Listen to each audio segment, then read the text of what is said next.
오늘 말씀은 하나님의 위로를 받는 사람이라는 제목으로 말씀을 전하고자 합니다. 하나님의 위로를 받는 사람은 애통하는 자입니다. 애통하는 자에게 예수님께서 복이 있다고 그렇게 말씀하십니다. 애통하는 자는 복이 있나니 그들이 위로를 받을 것이며, 이 말씀을 믿으십니까? 아멘. 유진 피터슨 목사님의 메시지 바이블로 다시 한번 저희들 한 목소리로 읽어보겠습니다. 가장 소중한 것을 잃었다고 느끼는 너희는 복이 있다. 그때야 너희는 가장 소중한 분의 품에 안길 수 있다. 아멘. 가장 소중한 것을 잃었다고 느끼는 사람이 애통한 사람입니다. 애통은 가장 소중한 것을 잃어버렸을 때 느끼는 슬픔입니다. 슬픔은 별로 경험하고 싶지 않은 감정입니다. 그렇죠? 마음이 찢어지는 아픔으로 슬퍼하는 사람, 그 사람에게 복이 있다고 예수님께서 말씀하십니다. 오늘 여러분에게 가장 소중한 것은 무엇입니까? 갑자기 슬픔이 막 밀려오네요. 무엇입니까? 성경은 무릇 지킬 만한 것보다 더욱 내 마음을 지키라. 생명의 근원이 이에서 남이니라 라고 말씀하십니다. 생명이 가장 소중하다는 말씀입니다. 우리 모두에게 가장 소중한 그 생명, 내 생명을 포함해서 어쩌면 내 생명보다 더 사랑하는 내 자녀의 생명, 또 우리 사랑하는 가족들, 부모님이나 남편, 아내의 그 생명을 잃어버렸다고 느끼는 그 사람이 복이 있습니다. 더욱 생명의 주인이신 하나님을 바라며 하나님께 나아오는 사람, 저와 여러분이 복이 있음을 믿습니다. 가장 소중한 분, 하나님의 품에 안길 수 있기 때문입니다. 그 감정을, 그 느낌을 우리가 간직할 때에야 비로소 그 모든 것들을 나에게 허락해 주시는 생명의 주인이신, 이 세상 어떤 것보다 가장 소중한 그분의 품에 내가 안길 수 있기 때문에 애통하는 자, 슬퍼하는 자가 복이 있습니다. 하나님은 하나님께 나와 애통하며 슬퍼하는 자를 안아주시며 위로하시는 하나님이십니다.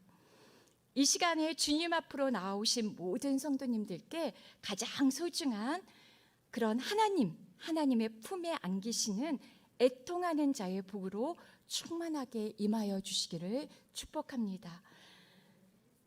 본문을 다시 한번 개역 개정으로 제가 다시 한번 읽어드리겠습니다. 애통하는 자는 복이 있나니 그들이 위로를 받을 것이며. 우리에게 필요한 참된 복, 위로는 예수님을 통해 온다는 것을 믿으십니까? 아멘. 가장 최고의 복은, 모든 복, 이 팔복의 모든 것들은 오직 예수님을 통해서 우리에게 허락이 됩니다. 다시 한번 확인을 하면 오늘 본문 말씀은 예수님께서 말씀하신 8가지 복 중에 두 번째 복으로 마태복음 5장 3절부터 7장까지 이어지는 산상수훈에 포함된, 서론처럼 그렇게 포함된 말씀입니다. 산상수훈은 예수님의 이 땅에 오심과 함께 시작된 하나님 나라에 관련된 메시지이며 하나님 나라에 속한 사람들에 관한 메시지입니다. 팔복은 예수님을 떠난 사람들은 누릴 수 없는, 오직 예수님 안에 주는 그리스도시요 살아계신 하나님의 아들이십니다, 믿음으로 고백하는 그리스도인들만 누릴 수 있는 복입니다. 그래서 예수님께서 선택하시는 이 복은 이 땅에서 추구하는 복이 아니라 하나님 나라를 우리가 갈망하고 그 나라에 살고자 할 때 허락되는 복입니다.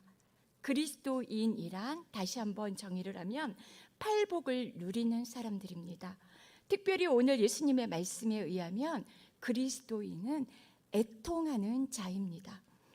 오늘도 주님은 오직 성령의 능력 그 안에서만, 오직 그리스도 안에서 가능한 진짜 복, 그 복에 대해서, 애통하는 자의 복에 대해서 그 복을 말씀하시며 그 복을 누리라고 하십니다. 복되도다 슬퍼하는 사람들이여, 그들에게 위로가 있을 것이다. 예수님의 이 말씀은 우리를 사랑하시기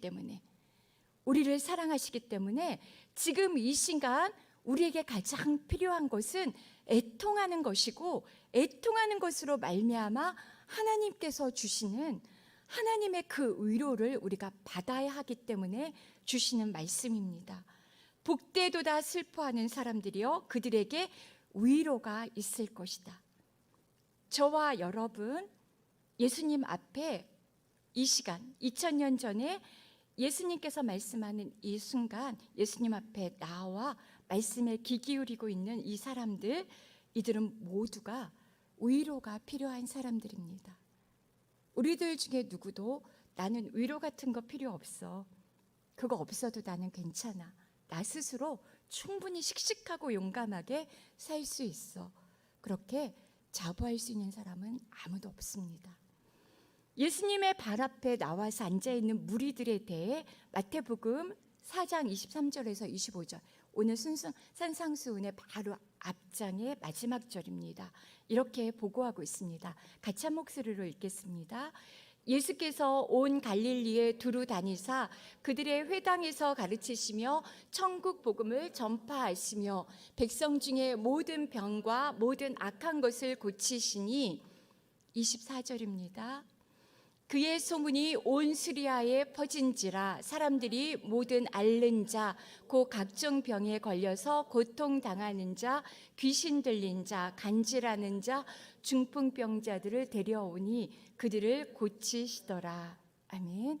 수많은 군중들이 예수님의 권능의 말씀을 듣고 또 각종 병을 고치시고 귀신들을 물리치시며 이적을 행하심을 보고, 또 어떤 이들은 실제로 병 고침을 받았거나 귀신으로부터 자유함을 받은 후에 그렇게 예수님 앞으로 간절한 마음으로 이 고통으로부터, 이 질병의 아픔으로부터 벗어나길 원하며 몰려왔습니다. 이들 대부분은 오늘 당장 당면한 고통 때문에 애통하는 자들입니다. 대부분 가지지 못한 자, 배우지 못한 자, 힘이 없고 연약한 이들입니다.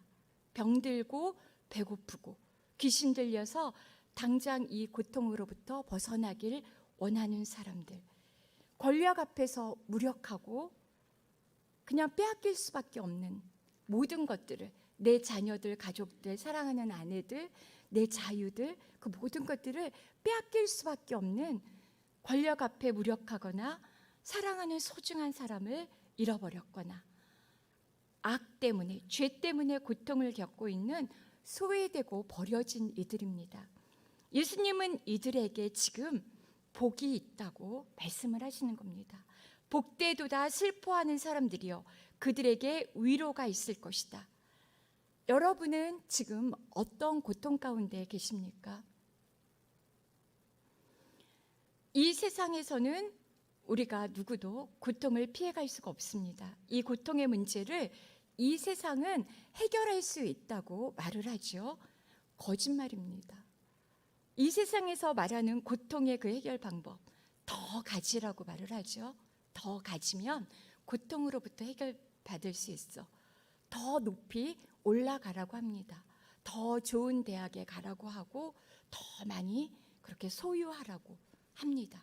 그러면 이 고통의 문제들부터 해결받을 수 있다고 세상은 그렇게 우리에게 거짓말로 유혹을 합니다. 힘을 키우고 권력을 얻기 위해 약자들을 억압하고 또 전쟁을 일으켜서 무고한 피를 흘리는 것들을 마다하지 않습니다. 그렇게 전쟁을 일으켜서 우리나라가 더 많이 가지면, 땅을 차지하면 이 고통의 문제를 해결할 수 있다고 착각하고 있습니다. 도덕과 윤리는 무너진 지 오래되었습니다. 더 가지고 싶지만, 더 올라가고 싶지만 그마저도 쉽지가 않습니다. 아주 극히 소수의 사람에게만 허락된 그런 자리들입니다. 더 많이 소유하고 더 많은 힘을 갖고 명예를 가진다고 이 고통의 문제, 슬픔의 문제는 그러나 결코 해결되지 않습니다. 우리를 애통하게 하는 본질적인 고통의 문제는 소유, 힘, 권력, 명예로 해결되지가 않습니다. 많은 사람들이 고통을 잊어버리기 위해서 술을 의지하죠. 또 마약이나 각종 게임, 중독에 빠집니다. 현대인들이 중독에 빠진 이들이 대부분입니다. 우리들 중에도 혹시 쇼핑 중독, 인터넷 중독, 그 모든 중독들이 내가 해결할 수 없는 내 안에 저 깊은 곳에 상실감, 수치심, 이런 어떤 아픔들, 상처들을 이것들을 덮어보려고 애쓰는 몸부림 속에서 이제 중독에 빠지는 것입니다.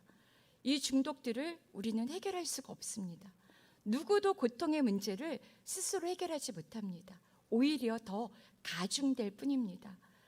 스스로 이 고통의 문제를 해결하려는 몸부림 속에서 우울증이 걸리고 정신적인 분열, 그 다음에 스트레스로 인한 각종 질병들에 우리는 또 아파하고 노출될 뿐입니다. 이 땅에서 애통하는 자, 애통한 상태를 부러워할 사람은 아무도 없습니다. 피할 수 있다면 피하고 벗어나기 위해서 몸부림칩니다. 고통 가운데 애통하는 무리들이 오늘 그렇게 고통의 문제, 내 질병의 문제, 내가 어떻게 할 수 없는 그 모든 이 땅에서의 그 상황의 고통의 상황들을 해결하기 위해서 예수님 앞에 나왔습니다. 예수님은 이들을 향하여 애통하는 자가 복이 있다고 그렇게 말씀하고 계십니다. 무슨 의미일까요? 무리들이 겪고 있는 애통한 모든 상황이 복되다는 의미는 아닙니다. 이 세상은 불행한 사람들이 넘치고 가슴이 아프고 슬픈 사람들로 가득합니다. 꿈이 이루어지지 않아 아프고, 주식이 하루아침에 종이 조각이 되어서 아프고, 또 먹을 것이 없어서 아프고, 얼마 전에 10살짜리 딸과 함께 그렇게 자동차에서 생명을 포기한 그 가족들도 사실은 돈 때문에, 그죠? 그 작은 돈 때문에 1억 5천만 원이라는 그 돈 앞에서 생명을, 너무나 소중한 무고한 새 생명을 그렇게 다 버려버리고 말았습니다. 이런 모든 고통들 때문에, 이런 아픔들, 모두 몸의 질병들, 재정의 문제 때문에 모두가 다 고통스럽습니다. 그 모든 상황, 애통한 모든 사람이 복되다고 하지는 않습니다. 그것들이 복된 것은 아닙니다. 예수님은 우리의 그 모든 고통스러운 상황에 예수님도 애통해 하시며 눈물을 흘리셨습니다. 예수님께서 복이 있다고 선포하신 애통하는 자들은 마태복음 5장 3절, 지난 시간에 살펴본 심령이 가난한 자들과 연결된 애통함입니다. 복 있는 자의 애통, 복이 되는 애통은 영적 가난함 때문에 일어나는 상태를 의미합니다. 우리에게 비롯된 이 모든 고통, 복이 될 수 없는 이 모든 고통들은 사실은 죄의 문제입니다. 죄의 결과들로 이루어진 문제들입니다. 때문에 우리의 이 죄를 해결하지 않는다면 이 고통의 문제는 여전히 우리 가운데 남아있을 텐데, 이 영적인 죄의 문제가 우리 가운데 해결되지 않으면 우리는 그 고통 가운데에서 생명을 극단적으로 포기할 수밖에 없는 그런 연약한 존재들입니다. 자신의 인격과 죄에 대한 참된 인식이 있으십니까? 내가 얼마나 절망적인 죄인의 상태인지 직면해 보신 적이 있으십니까? 아이들하고의 관계 속에서 많이 절망하죠. 특히 아이가 어릴수록 내가 이렇게밖에, 이런 존재밖에 안 되나 하는 그런 절망감들을 많이 느낍니다. 정말 사랑하는, 내가 정말 내 몸보다 더 사랑하는 그런 존재 앞에서 내가 분노할 수밖에 없고 내 가장 악한 모습을 드러낼 수밖에 없는 그런 내 연약함을 마주하면서 우리는 절망할 수밖에 없습니다. 여러 가지 더 내가 직면하지 못한 더 악하고 더러운 모습들이 사실은 우리 안에 있습니다. 여러분은 현재 자신의 모습에 만족하십니까? 인격적으로 이만하면 훌륭하다고 그렇게 앞자리에 앉아 계신 권사님보다, 저 집사님보다 내가 낫지. 저기 앞에서 열심히 말씀을 전하고 있는 이 목사보다 내가 이 낫지. 내가 더 열심히 기도하고 인격적으로 영적으로 내가 더 성숙하다고 혹시 그렇게 생각하고 계십니까? 더 나을 수도 있습니다. 그런데 아닙니다. 우리는 하나님의 형상을 입은 거룩하고 존귀한 하나님의 자녀들로 부르심을 받았습니다. 하나님의 자녀로서 또 백성으로서 마땅히 이루어야 할 그 인격이 있습니다. 하나님께서 우리에게 요청하시는 그리스도의 장성한 분량에 이르기까지 자라가야 하고 성장하고 성숙해야 될 그 분량이 있습니다. 그 분량에 이르렀다고 만족하십니까? 아닙니다. 저만 그런 건 아니겠죠? 네. 우리는 다 미성숙하고 죽을 때까지 이루어도 이것들을 우리 스스로는 1mm도 이룰 수가 없는 그런 죄인들입니다. 사도 바울은 탄식합니다. 오호라 나는 공고한 사람이로다. 이 사망의 몸에서 누가 나를 건져내랴. 자신의 참 모습을 순간이라도 직면한 그런 사람이라면 우리는 스스로 결코 인식할 수, 우리는 사도 바울처럼 그렇게 자신의 죄인됨에 대해 절망할 수밖에 없습니다. 우리는 이 오호라 나는 공고한 자로다라고 인식하는 그 순간마저도 우리 스스로가 이룰 수가 없습니다. 우리 죄인됨에 대해 우리 스스로는 성령님의 인도하심, 말씀에 의한 비추심이 없다면 우리는 이러한 인식마저도 가질 수가 없습니다. 하나님의 빛 앞에 드러난 모습, 자신의 인격과 행위가 낱낱이 드러내서 살펴본 적 없으시겠죠? 그 은혜가 오늘 저희 가운데 있기를 원합니다. 지난 주일 설교 본문이었죠. 로마서 3장 9절에서 18절 말씀에서 사도 바울은 우리의 죄인됨에 대해서 폭로를 합니다. 지난 주일 이재훈 목사님과 김상수 담당 목사님께서 말씀을 전해주셨습니다. 잠깐 제가 우리의 죄인됨에 대해서 말씀을 잠깐 읽어드리겠습니다. 유대 사람이나 그리스 사람이나 다 죄 아래 있다고 우리는 이미 선언했습니다. 기록되기를 의인은 없으니 하나도 없고 깨닫는 자도 없고 하나님을 찾는 자도 없다. 모두 곁길로 행해 다 쓸모없게 됐다. 선을 행하는 자가 없으니 하나도 없다. 그들의 목구멍은 열려있는 무덤이고 혀로는 거짓말만 일삼으며 그들의 입술에는 독사의 독이 있고 그들의 입에는 저주와 독설이 가득하다. 그들의 발은 피 흘리는 데 민첩하며 그들의 길에는 파멸과 참담함이 있어 그들은 평강의 길을 알지 못했다. 그들의 눈에는 하나님을 두려움이 없다라고 한 것과 같습니다. 이 죄인됨의 목록에 동의하십니까? 피 흘리지는 않았지만 내가 구체적으로 어떤 죄를 짓지 않았지만 충분히 그럴 가능성이 우리에게도 있습니다. 어떠한 상황에 맞닥뜨리면 우리도 죽일 수 있습니다. 살인의 죄가 저희 가운데 있습니다. 미워하는 자마다 살인하는 자라고 또 그렇게 말씀하시죠. 이것뿐이 아닙니다. 성경 곳곳에서 고발하는 죄의 항목들은 더 절망적입니다. 누구든지 자기 형제를 미워하는 자는 살인하는 자니 살인하는 자마다 영원한 생명이 그 속에 거하지 않으냐 하는 줄 너희가 아느니라. 선을 행할 줄 알고도 행하지 않은 자에게는 그것이 죄가 되느니라. 마가복음에서는 사람의 마음에서 나오는 우리를 더럽게 하는 것들에 대해서 여러 가지 항목들을 열거하고 있습니다. 악한 생각, 음행, 도둑질, 탐욕, 사악함, 속임, 세욕, 악한 눈, 신성모독, 어리석음.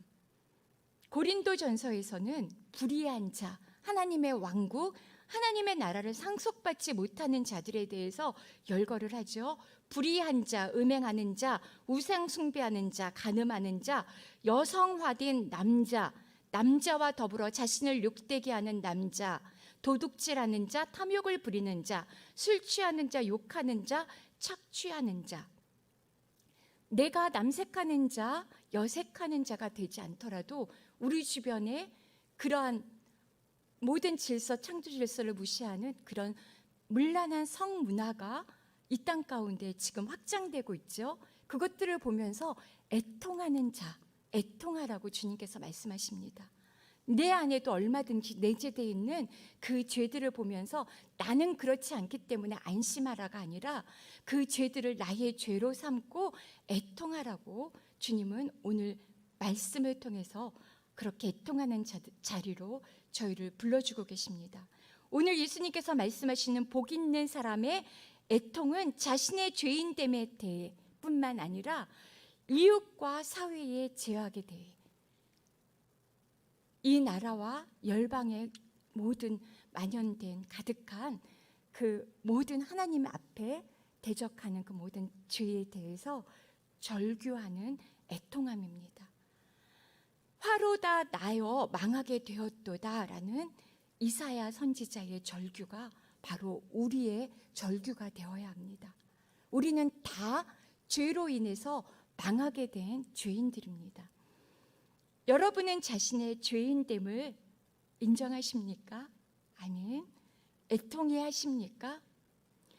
나의 죄인됨뿐만 아니라 이 세상의 악함에 대해서도 애통하는 그 복이 오늘 저와 여러분 가운데 있기를 축복합니다.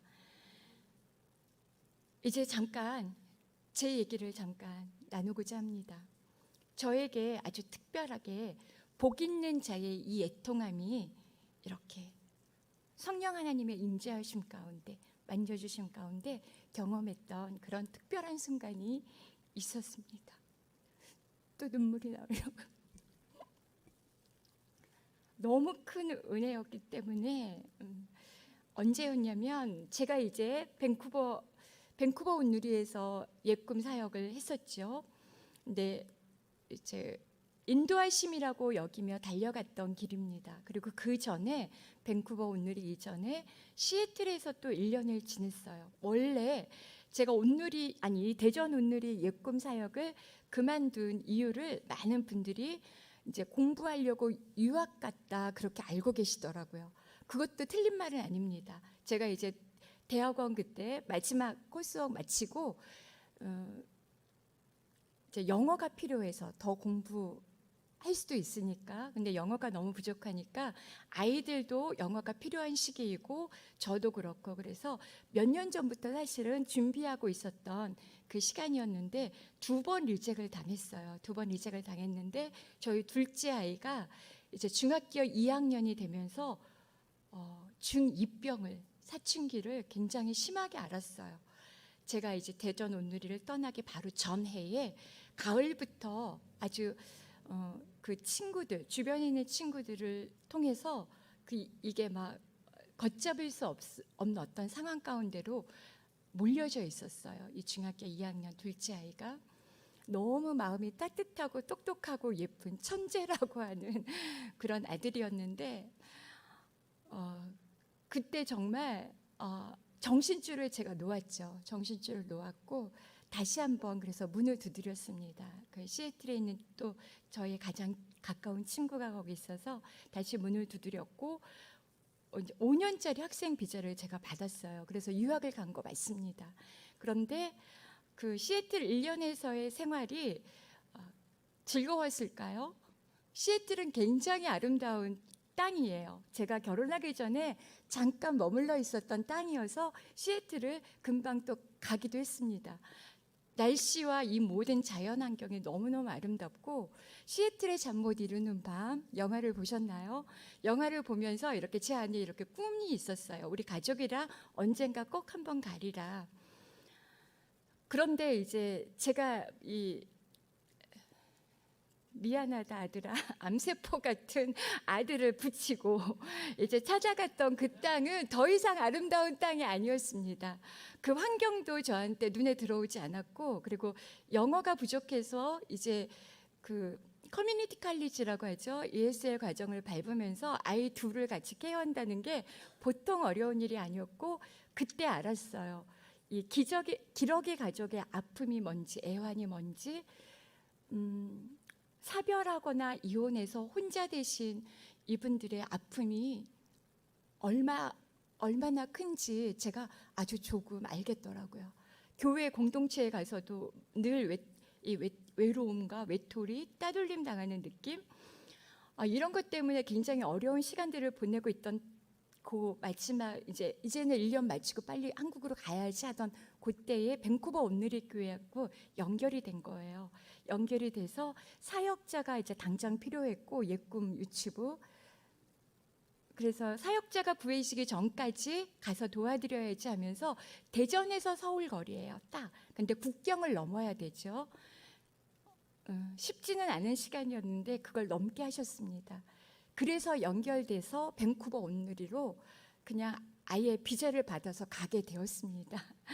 그래서 제가 성령님의 어떤 만지심 가운데 있었던 사건은 밴쿠버 시애틀에서의 그 힘든 1년과 밴쿠버 온누리에 가서 이제 또 다른 그 땅에서의 힘든 그 1년을 보내고 있던 어느 날 밴쿠버 온누리 중고등부에 인투 집회가 있었어요. 하신주 선교사님과 지금은 고인이 되신 그 김중원 목사님이 같이 오셔서 이제 청소년 사역 집회를 하시고 그 집회 중에 한 공간에서 하신주 선교사님께서 부모님 기도 모임을 이렇게 인도하고 가셨어요.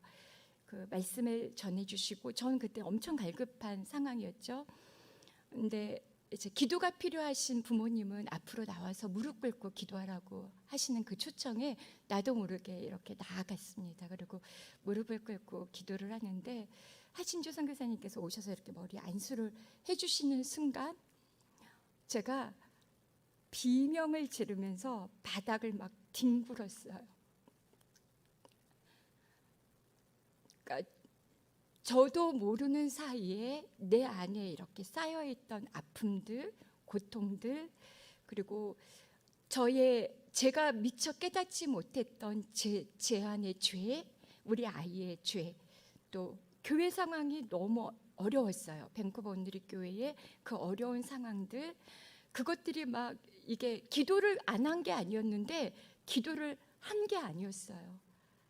성령 안에서 기도를 한다는 게 어떤 것인지 그 이후에 제가 깨달았습니다. 저는 기도한다고 했지만 이렇게 포장한 채로 우아하게 그렇게 기도를 했던 거고, 근데 이렇게 정말 성령님이 딱 만지시는 순간 비명이 얼마나 오랫동안 있었는지는 모르겠습니다. 뭐 창피하고 이런 거 없이 바닥을 막 뒹굴면서 비명만 질렀어요. 비명만 질렀고, 그렇게 비명을 지르고 난 다음에 제가 이제 얼굴을 가다듬기 위해서 화장실에 갔더니 이 얼굴이 괴물이 돼 있더라고요. 환하게 빛날 줄 알았는데 실핏줄이 다 터져서 얼굴이 완전히 엉망이 돼 있었는데 마음은 엄청 가벼웠습니다. 평안함과 자유함, 그 하나님의 위로가 어떤 것인지 이제 그 이후에 이제 밴쿠버에서 더 오랜 시간 3년을 더 머물러 있었는데 이전에 시애틀에서와 이 밴쿠버에서의 그 2년의 시간 동안하고는 비교할 수 없는 그 은혜가 저희 가운데 있었습니다. 아이는 여전히 변하지 않았고 상황도 변하지 않았지만 그 상황을 대하는 저의 모습이 달라져 있었죠. 내가 어떻게 애쓰려고 하는 그 몸부림이 아니라 이것들을 하나님께 바로바로 토스할 줄 알게 되었고, 상황에 요동치면서 이 상황 때문에 절망하고 아이를 잡고 누군가를 정죄하고 판단하기 이전에 이것들을 다 통제하시고 다스리시는 하나님을 제가 인정하면서 그분께 이제 맡겨드리는 그것들을 이제 훈련하면서 굉장한 자유함과 평안함이 그 이후로 계속되었죠. 상황은 변하지 않습니다. 나를 고통스럽게 하고 나를 힘들게 하는 그 상황들은 지금도 계속되죠. 복병처럼 나타나죠. 평안하다 싶은데 어디선가 문제가 불쑥 일어납니다. 그런데 이제는 하나님의 위로를 그렇게 경험한 그 시간 이후로는 그 상황에 휘둘리지 않습니다. 그 상황이 여전히 나를 고통스럽게 할지라도 이제는 예수 이름의 그 능력 안에서 맡기며 평안함을 내가 누릴 수가 있습니다. 여러분도 그러실 거라고 믿습니다. 네, 원고가 죄송합니다. 진정한 위로. 그때 제가 경험한 것은 진정한 위로. 나에게 그 모든 상황들을 뛰어넘을 수 있도록 힘을 주시고 하늘의 기쁨을 주시는 그 진정한 위로는 오직 하나님에게서 온다는 사실을 가르쳐 주셨습니다. 또한 복 있는 자의 슬픔, 애통함 역시 죄인된 우리 스스로는 이룰 수 없다는 것. 성령님께서 임하셔야지 내 죄인됨도 알고 내 안에 차곡차곡 굳어지고 막 이 가식과 이 포장과 회칠한 무덤과 같이 된 이 상태들을 내 스스로는 결코 인식할 수 없습니다. 성령님께서 우리 안에 임하실 때 우리는 우리의 죄인됨을 올바르게 알 수 있습니다. 우리는 모두 죄인입니다. 악하고 지저분한 우리 자신의 모습을 살펴볼 수 있기를, 날마다 성령님의 조명 아래 우리 자신을 살펴보며 애통하시는 저와 여러분이 되시기를 주님의 이름으로 축복합니다. 오직 성령님의 임재하심 가운데 우리는 내가 지금 무엇을 하고 있는지, 내가 지금 무슨 생각을 하고 있는지, 내가 지금 생각하고 말하고 이 사람들을 대하고 있는 것이 정말 하나님이 기뻐하시는 그 모습인지 알 수가 있습니다. 성령님을 내가 잠시도 의지하지 않고 그냥 내 방식대로 하면 나는 어느샌가 말로 사람을 죽이고 말로 내 어떤 태도, 표정 하나로도 사람을 상처를 입히는, 그렇게 될 수밖에 없는 죄인들입니다. 내 속에서 나를 이렇게 내가 원하는 바 선은 행하지 않고 악을 행하도록 하는 것이 도대체 무엇인지, 왜 나는 이토록 분노하며 내 감정을 하나도 조절하지 못하고 화를 내는지, 내 사랑하는 이들에게 선한 것을, 좋은 것을 주고 싶은데 악한 것, 내가 주고 싶지 않은 이 상처들, 아픔만 주고 있는지, 왜 나는 더 말씀 앞에 나를 복종시키며 순종할 수 없는지, 나 자신을 제어하고 통제하면서 좀 더 멋있는, 좀 더 근사하고 교양 있고 우아한 그런 사람으로 살 수 없는지, 하나님의 기뻐하시는 자녀로 그렇게 살아갈 수는 없는지, 어째서 나는 이렇게 날마다 말씀을 묵상하고 큐티를 하는데도 불구하고 불친절하고 분노하고 그렇게 미워하고 있는지, 교만하고 이기적인지, 하나님 앞에서 우리의 결핍과 무가치함과 추악함, 죄에 대해서 통회하는 사람, 그 사람이 복이 있다고 예수님께서 말씀하십니다. 자신의 죄인됨에 대해서 핑계를 대거나 모르는 척 외면하거나 변명하지 않고 직면하여 자복하며 애통하는 사람, 날마다 자신의 죄와 대면하고 죄 때문에, 그리고 자기가 행한 것 때문에 통회하며 애통해하는 사람은 복이 있다고 주님은 말씀하십니다. 그들이 위로를 받을 것이기 때문입니다. 애통하는 자는 복이 있나니 그들이 위로를 받을 것이미요, 복되도다 슬퍼하는 사람들이여 그들에게 위로가 있을 것이다. 애통하는 자는 반드시 하나님의 위로가 임합니다. 자신의 실체를 깨닫고 절규하며 애통하는 자에게 하나님께서 하나님의 위로를 허락하십니다. 바닥에 뒹굴면서 하나님 앞에서 비명을 지르고 통곡하던 날, 제 얼굴은 핏줄이 터져서 괴물 같은 모습을 하고 있었지만 성령이 만져주심 가운데 찾아온 애통의 절규, 그 위에 허락하신 하나님의 위로는 말할 수 없는 평안함과 자유함, 또 능력이 되었습니다. 상황은 여전히 그대로지만 마음이, 제 영이 이미 하나님 나라에 속했기 때문에 이제 어제와 크게 다를 것 없는 그 상황 앞에서 이제는 더 이상 절망하지 않고 또 낙심하지 않았습니다.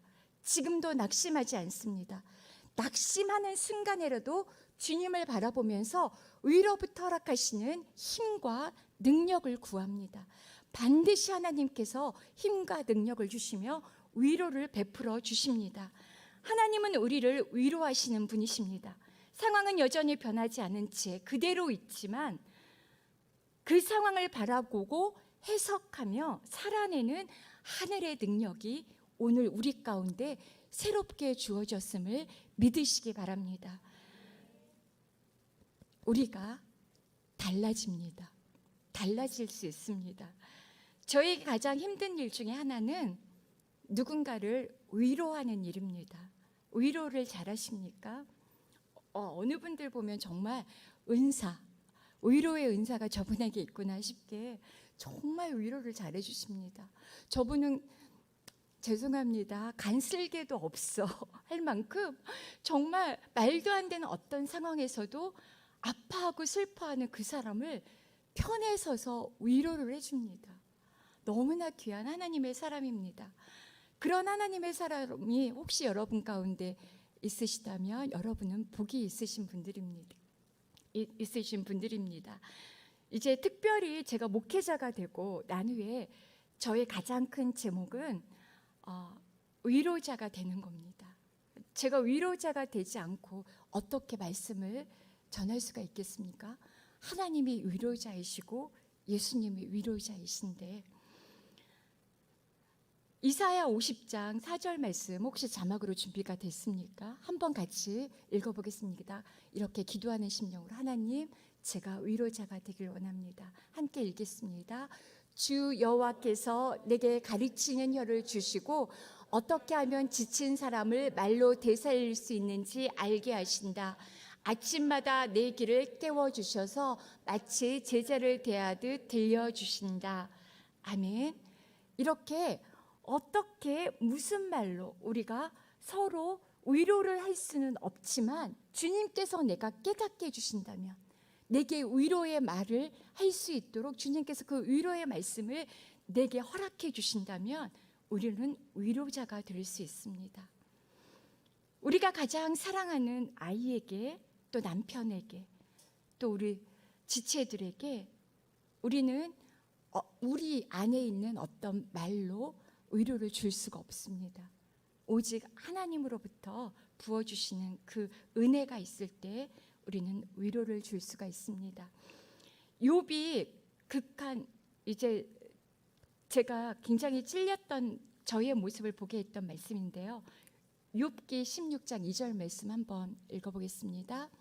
이런 말은 내가 많이 들었나니 너희는 다 재난을 주는 위로자들이로구나.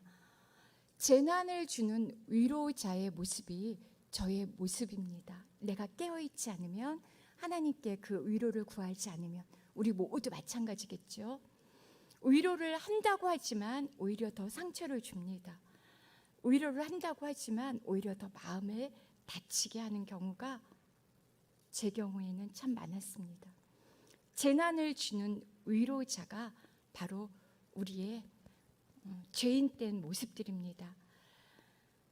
어떻게 위로할 수 있을까요? 하나님은 우리를 위로하시며 위로자가 되라 하십니다. 헨리 나우엔의 상처 입은 치유자와 마찬가지로 위로를 받은 자가 위로자가 될 수 있습니다. 하나님의 위로를 경험한 자만이 그 하나님의 위로를 전할 수 있습니다. 판단하고 정죄하고 네가 잘못해서 그래, 옳은 말이지만 결코 위로가 되지 않는 말이죠. 하나님은 아무리 무거운 죄, 큰 죄라도 갖고 가시면 없는 것처럼, 짓지 않는 것처럼 없애주시면서 언제 그랬느냐 하듯이 안아주시고 품어주십니다.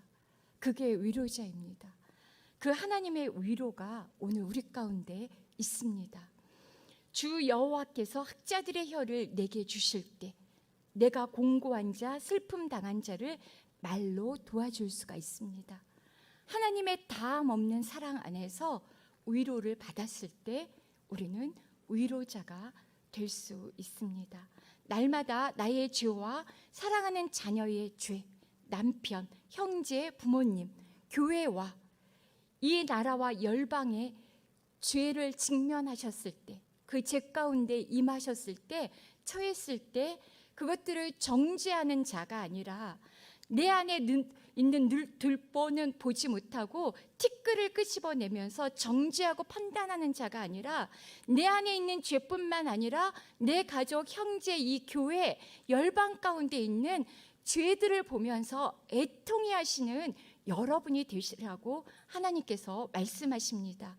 충만한 하나님의 충만한 의로하심으로 그렇게 나와 이웃을 품는, 가족을 품고 나라와 열방을 품으며 위로자가 되라고 그렇게 하나님께서 말씀하십니다. 위로가 필요한 슬퍼하며 애통하는 자들에게 내가 하나님께서 하늘로부터 부어주시는 복된 소낙비, 위로를 주는 저와 여러분이 되시기를 주님의 이름으로 축복합니다.